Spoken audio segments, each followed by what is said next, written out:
Since even before the election, we've been making extraordinary progress. The American people gave us a clear mandate to save our country, and we won all 7 swing states by large margins, historic. Very importantly, we won the popular vote by millions and millions of votes. Also, all 50 states, as you know, shifted toward the Republican Party, and that's never happened before. All 50, every single one of them. In our first week in office, we set records, taking over 350 executive actions. That's not been done before. And it has reportedly been the single most effective opening week of any presidency in history. And we want to keep it that way. We want to keep it going.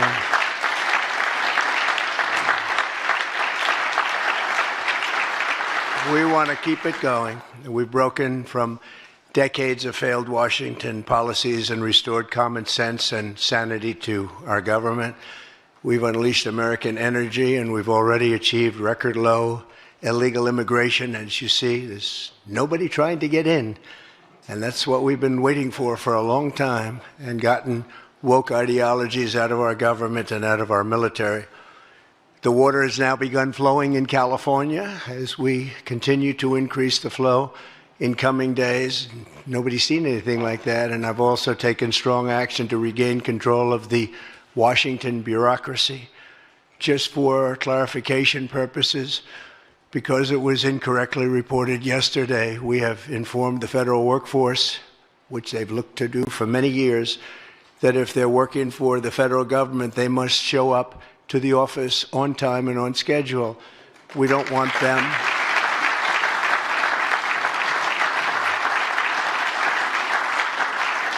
We don't want them to work from home because, as everyone knows, most of the time they're not working, they're not very productive, and it's unfair to the millions of people in the United States who are in fact working hard from job sites and not from their home. As federal employees, they must meet a high standard. They're representing our government, they're representing our country. If they don't agree by February 6th to show up back to work in their office, they will be terminated, and we will therefore be downscaling our government, which is something that the last 10 presidents have tried very hard to do but failed. Most of the people we're talking about have not been going to their federal offices in many, many years, from even before COVID. But they have nevertheless been paid. Some have worked, some haven't worked, and most of the studies say that some have just gone through the motions. We may ask these people to prove that they didn't have another job during their so-called employment with the United States of America, because if they did, that would be unlawful. As you understand, a lot of people are getting paychecks, but they're actually working other jobs. So they'll have to prove that to us, that they weren't. In any event, we're requiring them to show up to work or be terminated. We think a very substantial number of people will not show up to work, and therefore our government will get smaller and more efficient, and that's what we've been looking to do for many, many decades, frankly.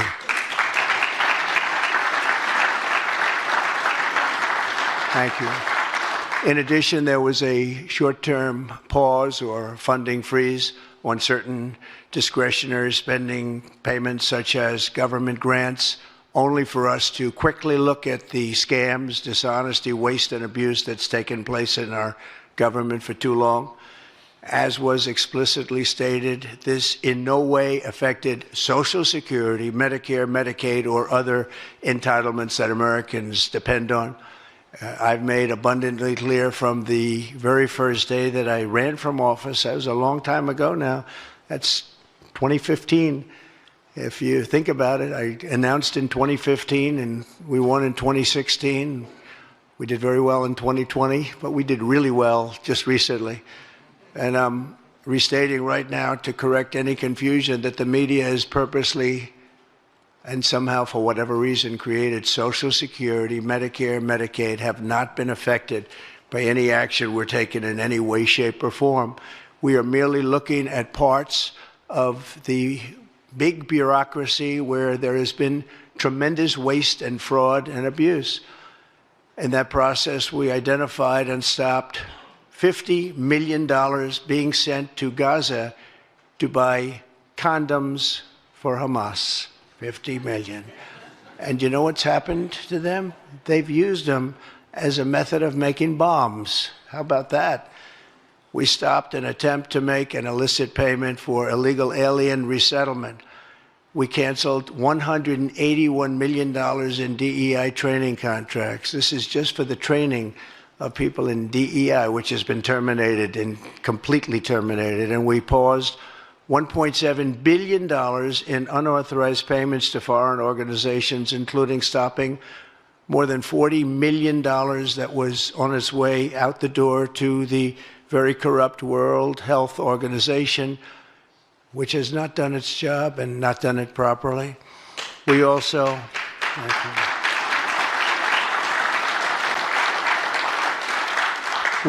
blocked $45 million for diversity scholarships in Burma.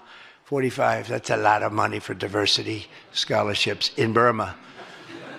You can imagine where that money went. These were the types of payments, and many others. I could stand here all day and tell you things that we found, and we have to find them quickly because we want the money to flow to proper places. But these were the payments and types of payments affected by the temporary freeze, and the American people strongly support these efforts. I talked about it during the campaign, and they voted for us in record numbers. Every single day, we're now putting America first and fighting to get the most out of every single tax dollar for our great citizens. We've gathered this afternoon to take another historic action, however. In a few moments, the Laken RIley Act will become the very first bill that I proudly sign into law as the 47th President of the United States.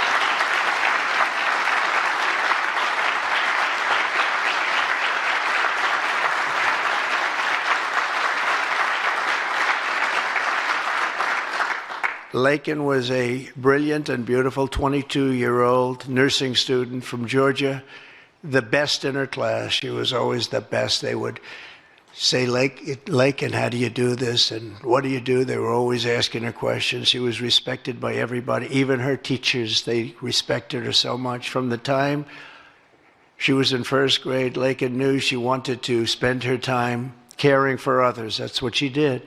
To her friends and classmates, she was a light of warmth and kindness in every single room. To her parents and family, she was everything in the world. They've had a miserable period of time.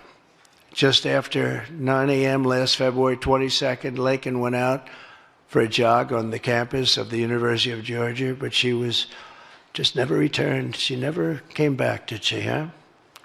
Parents are here, sister, all of her relatives. While on her run, Laken was attacked, viciously assaulted, beaten, brutalized, and murdered by an illegal alien gang member who was set loose into our country by the last administration. We are deeply honored to be joined today by Laken's parents, Allison and John, and her sister, Lauren. Thank you very much. Thank you.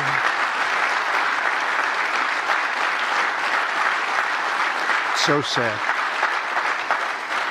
We were together right after that happened, and it's a tremendous tribute to your daughter, what's taking place today. That's all I can say, but it's so sad we have to be doing it at all. Thank you very much for being here.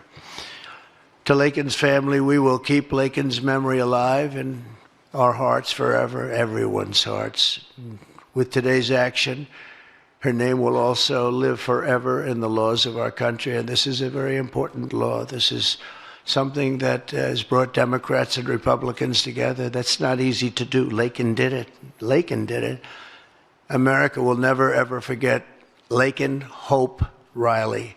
The vicious criminal who murdered Precious Laken was an illegal alien member of the barbaric Venezuelan prison gang known as Tren de Aragua.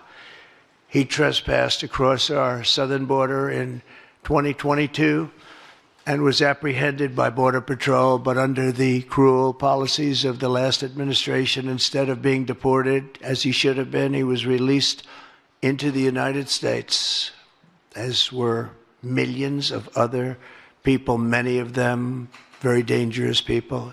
And you see what we're doing. We're getting them the hell out of here.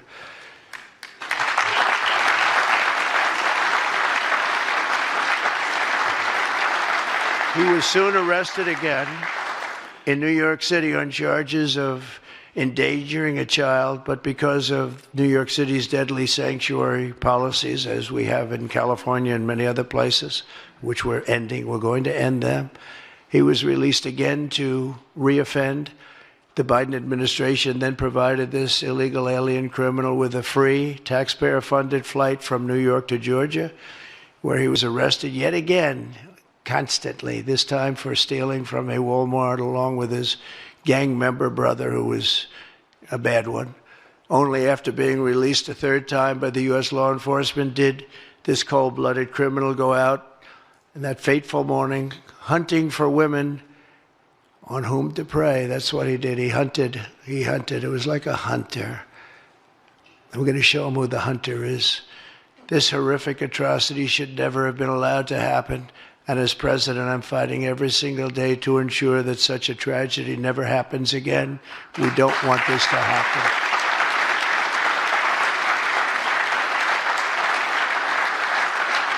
And under the law, thank you. Under the law I'm signing today, the Department of Homeland Security will be required to detain all illegal aliens who have been arrested for theft, burglary, larceny, shoplifting, assaulting a police officer, murder, or any crime that results in death or serious injury. In addition, for the first time ever, this act gives state governments the ability to sue the federal government for immediate injunctive relief if any future administration ever again refuses to enforce the immigration laws of the United States, like happened for 4 long years.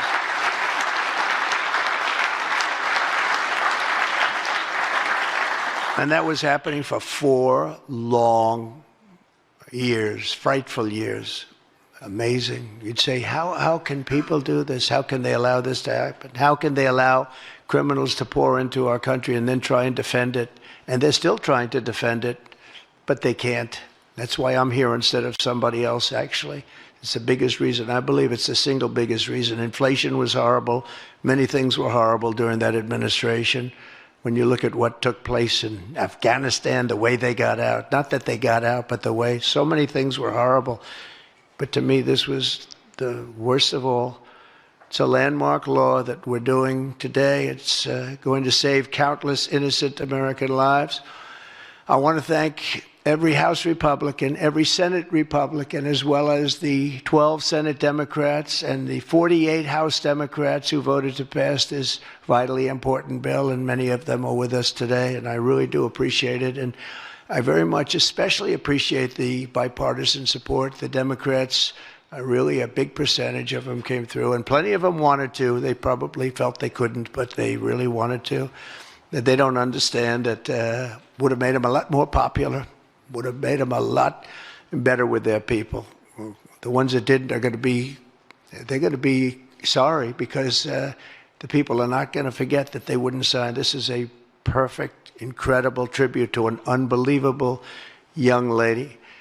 We're joined today by many great supporters of our new strong border policies, and they are indeed strong, including Vice President Vance, thank you, JD, the Secretary Scott Bessent, who just got approved, by the way. Where's Scott? He just got approved. Scott, I'm very impressed. Got a lot of Democrat votes, too. He got a lot of Democrat votes. It's great. I don't know, is that a good thing or a bad thing? I'll have to think about that. Secretary of Homeland Security, who's going to be fantastic. I know her so well, and I know it's probably not complimentary because she is a woman, but she is tough. Where is she? Where is Christy? Christy, great. Stand up, please. You have such an important job to do.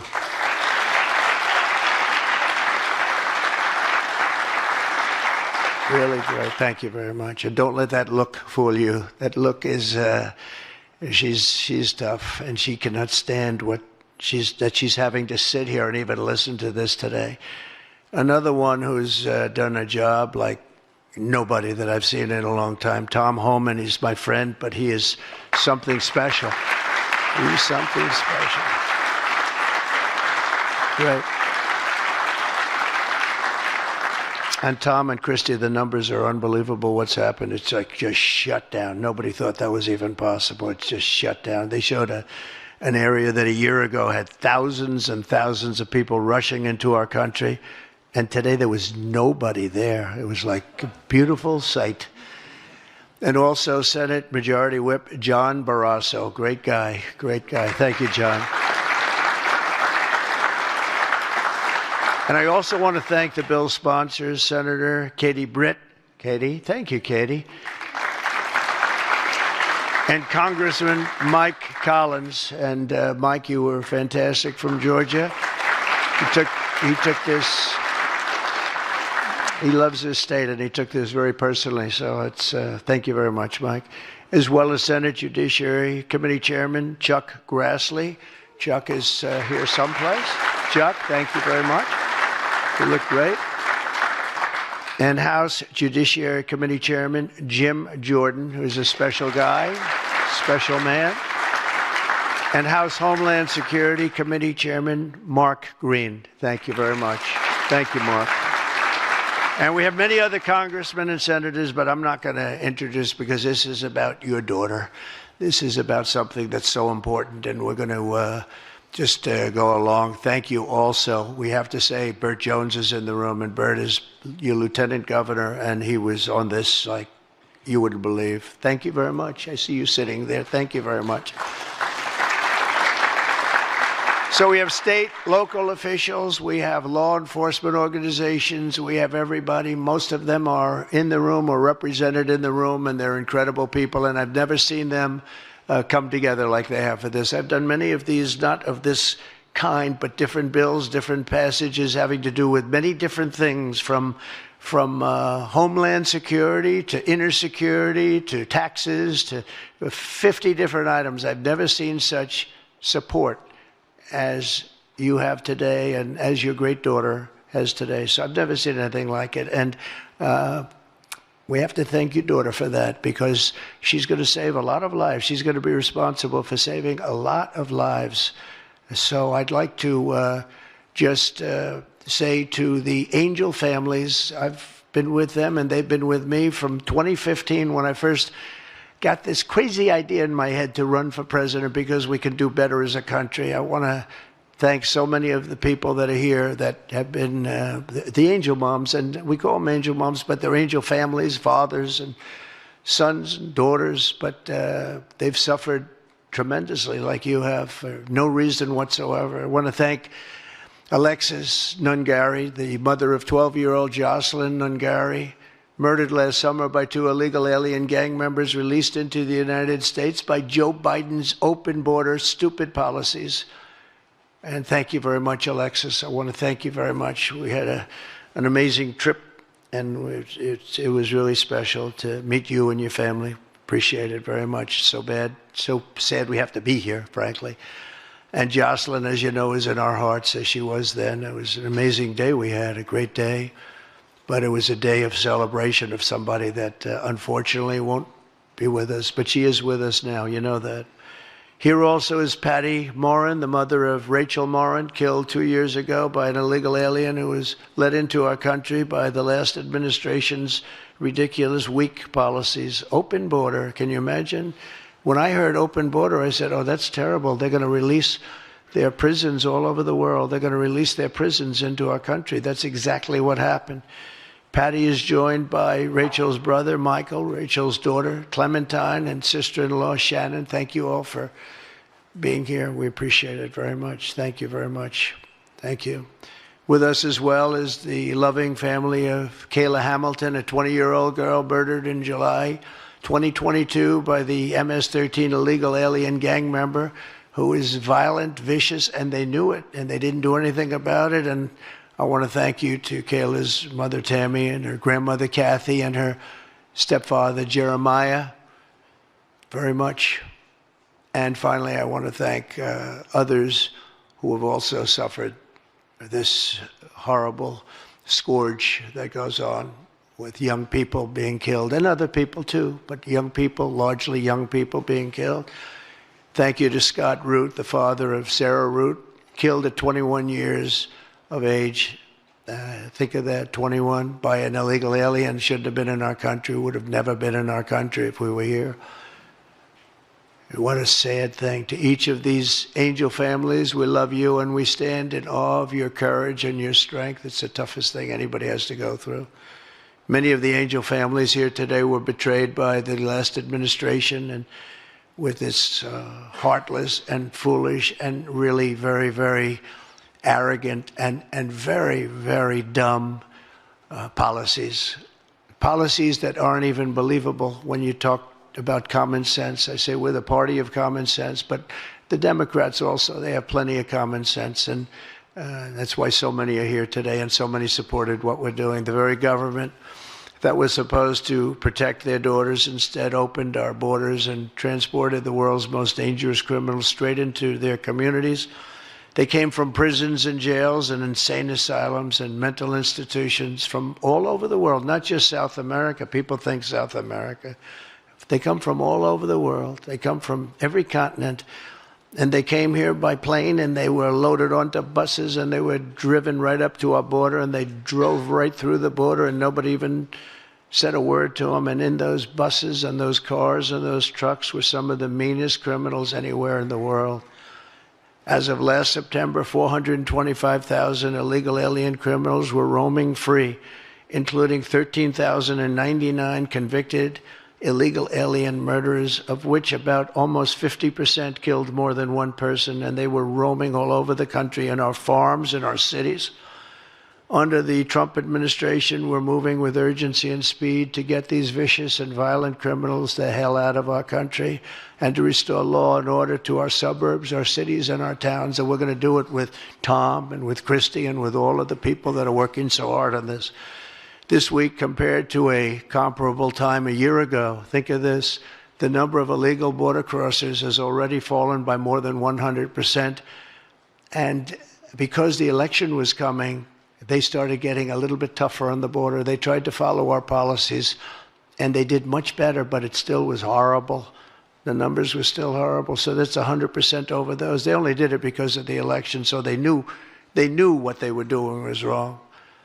And those who do cross the border, and you're seeing that every time, all you have to do is turn on your television set or pick up a newspaper, or read any form of new media, because we have a lot of new media today, fortunately, that's letting the word get out. But they're watching these people be captured and removed from our country. ICE arrests have risen by 15 times in just a short period. And over the past 8 days, the heroes of ICE and Border Patrol, we can never forget Border Patrol, those people, I've gotten to know so many of them. Our border czar, as you remember, never went to the border and never made a phone call. She was the border czar. She never made one phone call. They went to the heads of border. They went to the heads of ICE. Did you ever get a call? No. And she admitted she never made one call, but she was the border czar. And that's exactly what our border was all about. The heroes of ICE have arrested thousands and thousands of illegal alien criminals, including hundreds of gang members, traffickers, child predators, terrorists, and murderers. For the first time in history, we're loading dangerous and illegal aliens into military aircraft and flying them back to the places from which they came. You probably read about Colombia 2 days ago. They said, no, we're not taking them. I said, we're going to take them. You're going to take them. You're going to like it, too. You're going to take them.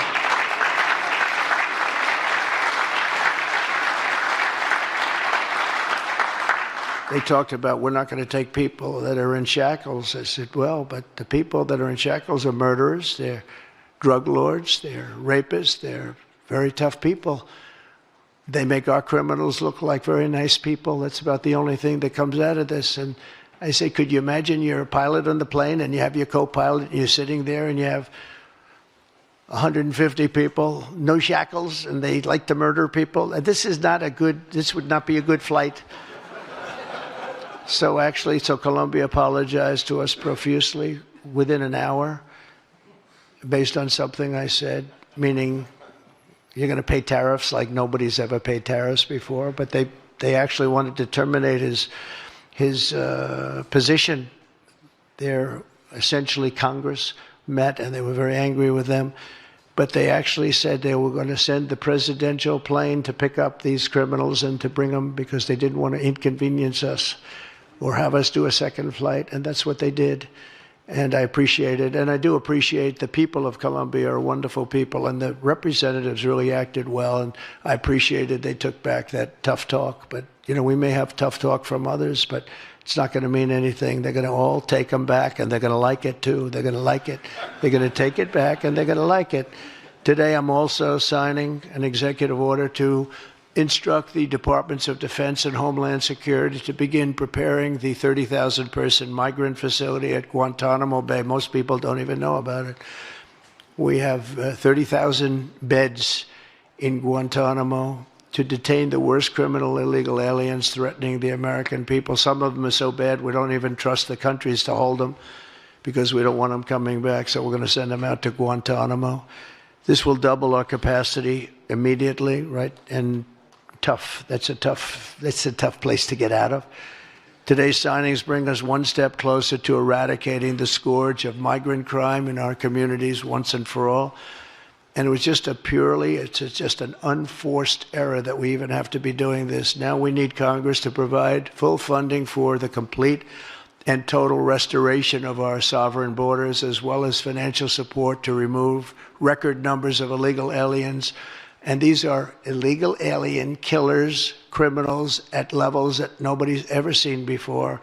And you would have known that, and you were there when I said it. I said everybody that's bad is going to be thrown. If you look at Venezuela, Venezuela's crime is down 77% because they've taken their gang members, their prisoners, their drug dealers, their drug lords. They've shipped them all into the United States. Many other countries, their crime is way down, and our crime is not doing well. But we're going to have it do really well very soon, and we're shipping all these people back where they came from. And now, before I sign the Laken RIley Act into law, I would like to ask Laken's really incredible mother, who I've gotten to know. A very sad day I got to know her. But this is an amazing tribute to an amazing young person. And if you could come up, Allison, and say a few words, that would be great.